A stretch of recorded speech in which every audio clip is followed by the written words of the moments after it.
முதல்ல விஜய் தனக்கு voice message எல்லாம் அனுப்புறத பார்த்துட்டு காவேரிக்கு லைட்டா கடுப்பா தான் இருக்கு. இருந்தாலும் கொஞ்சம் கொஞ்சமா விஜய் பேசுறத கேட்டுட்டு அவங்களே தன்னை மறந்து சிரிக்க ஆரம்பிக்கிறாங்க.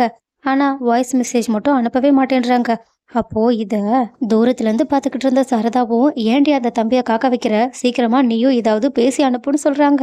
ஆனா இத பார்த்துட்டு காவேரி அவங்க அம்மாவை திட்டுற மாதிரி திட்டிட்டு அப்படியே உள்ள போயிடுறாங்க.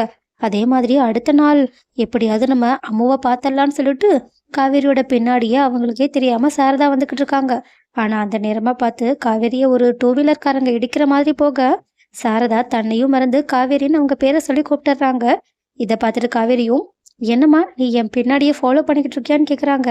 ஆனா சாரதாவோ என்ன சொல்றதுன்னு தெரியாம, இல்ல உன்னோட ஸ்கூலை தாண்டி ஒரு கடை இருக்கு, அங்க எல்லா விலை கம்மியா கிடைக்கும்னு சொன்னாங்க. அதனாலதான் நான் அதை வாங்குறதுக்காக வந்தேன்.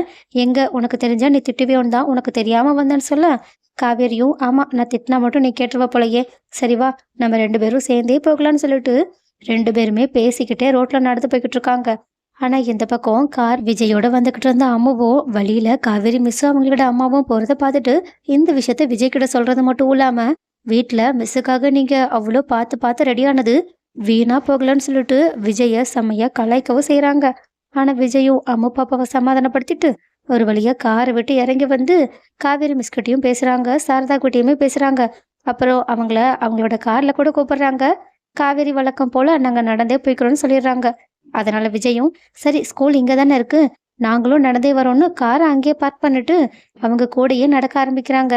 ஆரம்பத்துல காவேரி இதை வேண்டான்னு சொன்னாலும் சாரதா பரவாயில்ல நீங்க வாங்கன்னு கூப்பிட்டதுனால காவேரியால அதுக்கப்புறமா வேற எதுவுமே சொல்ல முடியல. அதுக்கப்புறமா அம்மு கூட காவேரியே நல்லா நடந்து பேசிக்கிட்டே முன்னாடி போனதுக்கு அப்புறமா சாரதா விஜய் கிட்ட, என்ன தம்பி காலையிலேயே உங்களை பார்க்கறதுக்காக தான் வந்தேன்ற விஷயத்தையும் சொல்றாங்க.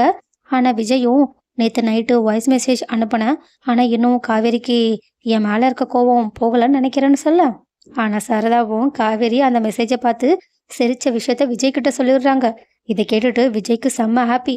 அது மட்டும் இல்லாம இப்போ எனக்கு அவ கூட பேசிக்கிட்டே நடக்கணும்னு தோணுதுன்னு சொல்ல, சாரதா கொஞ்சம் கூட யோசிக்காம உடனடியா அம்மு கிட்ட போயிட்டு, நீ ஸ்கூலுக்கு போனா உன் மிஸ் கூடயே தானே இருக்க, வா இப்போ நீ என் கூட பேசிட்டு நடன்னு அம்மாவும் முன்னாடி கூட்டிட்டு போயிடுறாங்க.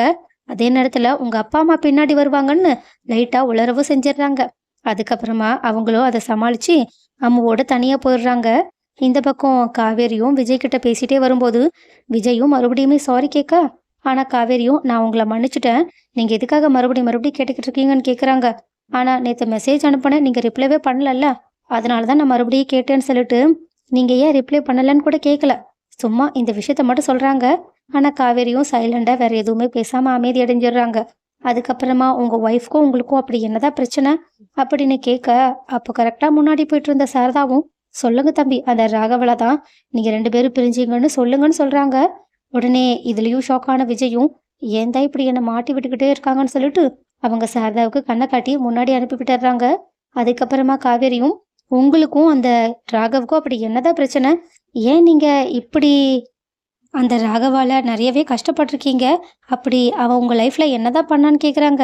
விஜயும் கொஞ்ச நேரம் சைலண்டா இருந்துட்டு அவங்க கொஞ்சம் விஷயத்த மட்டும் காவேரிக்கு புரியுற மாதிரி சொல்றாங்க. இந்த மாதிரி 5 வருஷத்துக்கு முன்னாடி எங்களை ஆக்சிடென்ட் பண்ணது அந்த ராகவ் தான், அதனால நான் அவனை போலீஸ்ல பிடிச்சு கொடுத்துட்டேன். அப்புறம் எனக்கும் என்னோட ஒய்ஃப்க்கும் ரொம்பவே அடிபட்டு இருந்தது. என்னோட ஒய்ஃப் கூட அப்போ நிறமாச கர்ப்பிணியா இருந்தாங்க. ஆனா அப்போ நான் சுயநினைவுக்கு வர்றதுக்கு முன்னாடியே அவங்க குழந்தைய பெற்றுட்டு இறந்து போயிட்டதா சொன்னாங்க. நான் அவங்கள அதுக்கப்புறமா பார்க்க கூட இல்லை. ஆனா என்னதான் அவங்க என்னை விட்டு போயிட்டாலும் நான் இன்னும் அவங்களோட நினப்புல தான் வாழ்ந்துகிட்டு இருக்கேன்னு சொல்லிட்டு அவங்க காவேரியை நினைச்சு பார்த்து சொல்லிக்கிட்டு இருக்காங்க. ஆனா காவேரி, விஜய் இப்படி இறந்து போன பொண்டாட்டியை பத்தி இவ்வளோ பெருமையா அவங்க மேல இவ்வளோ பாசத்தோட இருக்கிறத பார்த்துட்டு காவேரிக்கு லைட்டா விஜய் மேல ஒரு நல்ல அபிப்பிராயம், ஏன் அவங்களுக்கு கொஞ்சம் கொஞ்சமா பிடிக்கவே ஆரம்பிக்குது. அதனால அவங்க சிரிச்சு பேசி ஜாலியா பேசிக்கிட்டு வராங்க. ஆனா இந்த பக்கம் ஏற்கனவே ஸ்கூல் பக்கத்துல நடந்து போன அம்மாவும், என்ன இவங்க ரெண்டு பேரும் இன்னுமே வரலன்னு சொல்லிட்டு காத்துக்கிட்டு இருக்கா. ஆனா சாரதாவும் லேட்டா வந்தாலும் பரவாயில்ல, அவங்க நல்லா பேசி மனசார ஒத்து போகட்டும்னு சொல்லிட்டு வெயிட் பண்ணிக்கிட்டு இருக்காங்க. அதுக்கப்புறமா ஸ்கூல் வந்ததுக்கு அப்புறமா காவேரியும் சிரிச்சுக்கிட்டே விஜய்கிட்ட, சரி நீங்க போயிட்டு வாங்க, இதுக்கப்புறமா அம்மாவை நான் பாத்துக்கிறேன் அப்படின்னு அம்மாவை கூட்டிட்டு வா அம்மு உள்ள போகலான்னு உள்ள போறாங்க.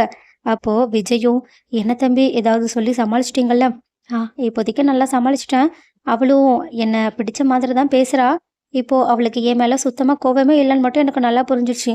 அப்புறம் அத்தை தயவு செஞ்சு இதுக்கப்புறமா என்னை மாட்டி வரதுக்காக நீங்க இப்படியெல்லாம் பண்ணாதீங்க. ஆனா இப்போ காவேரி கிட்ட எனக்கு நிறையவே மாற்றம் தெரியுது. அதனால கூடிய சீக்கிரம் நீங்க எல்லாரும் ஆசைப்பட்டபடியே நாங்க மறுபடியுமே காதலிச்சு கல்யாணத்தை பண்ணிப்போம்னு சொல்லிட்டு அவங்க கிட்ட சிரிச்சு பேசிக்கிட்டு இருக்காங்க. சாரதாவும் அதனால தான் ரொம்பவே சந்தோஷம்னு சொல்லிட்டு அவங்க கரெக்டா விஜய் கூட சரி நான் அப்படியே வீட்டுக்கு போயிட்டு வரேன்னு சொல்றாங்க. ஆனா விஜயும் நீங்க கடைக்கு போகலையா? அட இல்ல தம்பி, அத காவேரிய ஏமாத்துறதுக்காக நான் சொன்ன பொய். நான் அம்முவை தான் பார்க்கறதுக்காக வந்தேன். அவளுக்கு தெரியாம பார்த்துட்டு போகலான்னு நினைச்சேன். ஆனா அவ என்ன பார்த்துட்டா. அதனால தான் நான் இப்படி சொல்லிட்டேன். பரவாயில்ல. இதுக்கப்புறமா என்ன இருக்கு? நான் போயிட்டு வரேன்னு சொல்ல விஜயும் வாங்க நான் உங்கள ட்ராப் பண்றேன்னு சொல்லிட்டு உரிமையோட சாரதாவை அவங்களோட வீட்டுக்கு கூட்டிட்டு போறாங்க.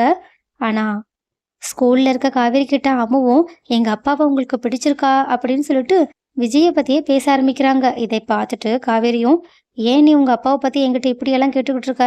இல்ல எங்க அப்பாவுக்கு உங்களை ரொம்பவே பிடிச்சிருக்கு. அவங்க வீட்டுல உங்களை பத்தி பேசிக்கிட்டே இருப்பாங்க தெரியுமா? அதனாலதான் உங்களுக்கு எங்க அப்பாவை பிடிச்சிருந்துச்சுன்னா பேசாம நீங்க என் வீட்டுக்கே வந்துடுறீங்களான்னு மத்தவங்க சொல்ல தயங்கின விஷயத்த அம்மு பாப்பா ஓப்பனாவே காவேரி கிட்ட சொல்றாங்க. இதை கேட்டுட்டு காவேரி என்னதான் அம்மு கிட்ட இங்க பாரு நீ சின்ன பொண்ணு இப்படியெல்லாம் பேசக்கூடாதுன்னு சொன்னாலும் தனியா போயிட்டு அம்மு கேட்கறதும் கரெக்டா தான் இருக்கு. நம்ம முதல்ல நினைச்ச மாதிரி அவங்க ஒன்றும் அவங்களோட ஒய்ஃபை பிரிஞ்சு இல்ல. அதே நேரத்துல எல்லாரும் சொல்ற மாதிரி அவங்க ரொம்பவே நல்லவங்களா தான் இருக்காங்க. ஒருவேளை அவங்களுக்கு விருப்பம்னா நம்ம இதை பத்தி யோசிக்கலாமோன்னு சொல்லிட்டு அவங்க பாசிட்டிவா இதை பத்தி யோசிச்சுக்கிட்டு இருக்காங்க. ஸோ கைஸ் அடுத்து காவேரி கொஞ்சம் கொஞ்சமா விஜயை காதலிக்க ஆரம்பிச்சிட்டாங்கன்றது நல்லா புரியுது.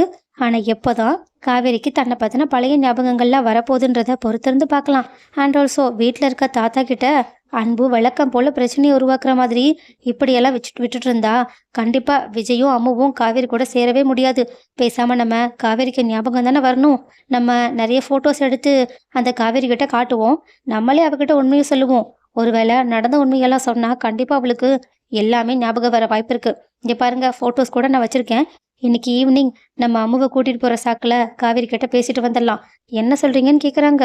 இதை கேட்டுட்டு தாத்தாவும் ஆரம்பத்துல வேண்டான்னு சொன்னாலும் இதுவும் கரெக்ட் தான். இருந்தாலும் விஜய் கிட்ட ஒரு வார்த்தை கேட்கலான்னு சொல்றாங்க. ஆனா அன்போ இங்க பாருங்க அவன்கிட்ட சொன்னா அவன் வேண்டாம் தான் சொல்லுவான். அவன் 4 வருஷமோ 5 வருஷமோ வெயிட் பண்ணாலும் பரவாயில்ல நினைக்கலாம். ஆனா நம்மளால அப்படி வெயிட் பண்ண முடியாது. நீங்க இருக்கிற காலத்திலேயே அவங்க 2 பேரும் சேர்ந்து சந்தோஷமா வாழ்ந்தா அது உங்களுக்கு நல்லது தானேன்னு சொல்லிட்டு தாத்தாவோட மனசை மாத்தி காவேரி கிட்ட உண்மையை உடைக்கிறதுக்கான ஏற்பாடு செஞ்சுக்கிட்டு இருக்காங்க. ஸோ தாத்தா மூலயமாவும் இந்த அன்பு மூலயமாவும் அடுத்து காவேரிக்கும் விஜய்க்கும் என்ன பிரச்சனை காத்திருக்குன்றத பொறுத்திருந்து பார்க்கலாம்.